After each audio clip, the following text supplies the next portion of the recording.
ప్రొద్దుటూరు పట్టణంలో ఒక ఆవు హల్చల్ చేస్తూ చుట్టుపక్కల ఉండే ప్రజలందరికీ పరుగులు పెట్టించింది. జామియా మసీదు రోడ్డు, అమ్మవారి శాల వెనుక వీధి పరిసర ప్రాంతాల్లో ఉండే సుమారు 10 మందిపై ఆవు దాడి చేసి గాయపరిచిన సంఘటన జరిగింది. గాయపడ్డ వారిలో పలువురు ప్రైవేటు ఆసుపత్రుల్లో చేరగా మిగతా వారు జిల్లా ఆసుపత్రిని ఆశ్రయించారు.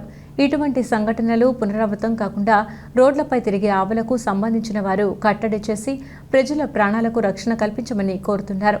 ఆవు సుమారు 3.5 గంటల పాటు రోడ్డున తిరిగే వారిపై దాడి చేస్తూ ఉంటే పలుమార్లు మున్సిపల్ అధికారులకు చెప్పినా పట్టించుకోలేదని, సంబంధిత అధికారులు రావడం ఆలస్యం కావడంతో ప్రొద్దుటూరు డీఎస్పీకి సమాచారం అందించగా ఎట్టకేలకు ఆవును కట్టడి చేయడం జరిగింది. ఇటువంటి దాడులు ప్రజల మీద జరగకుండా ఉండాలంటే సంబంధిత అధికారులు, పాలకులు కలిసి ఒక మంచి పరిష్కార దిశగా ఆలోచించాలని ప్రజలు కోరుకుంటున్నారు.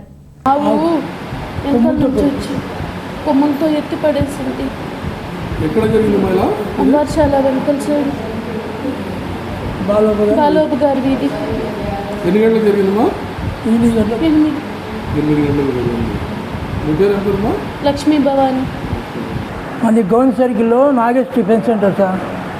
మా భార్య ఎరగడల కోసం కొట్టుకుపోయింది గౌన్ సర్కిల్లో. ఆవు ఎర్రిపుట్టి ఒక 10-15 మంది దాకా పొడిచింది. మున్సిపాలిటీ వాళ్ళు వచ్చినా ఎవరు వచ్చి దాన్ని కాపాడలే. వీధిలో ఇంటికి రిటర్న్ పోతున్న టైంలో వెనుక పక్క నుంచి వచ్చి ఎత్తి కింద వేసి పొడిచింది. ఎమర్జెన్సీగా మేము గవర్నమెంట్ హాస్పిటల్కి వచ్చాము.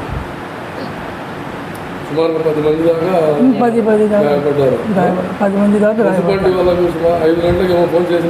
వేరే అక్కడ ఉండేటోళ్ళు వేరే వాళ్ళు 5 గంటలకు ఫోన్ చేసినాము. వస్తారు అన్నారు, ఎవరు రాలేదు. ఈరోజు 10 మంది దాకా గాయపడ్డారు. మీకు మా భార్య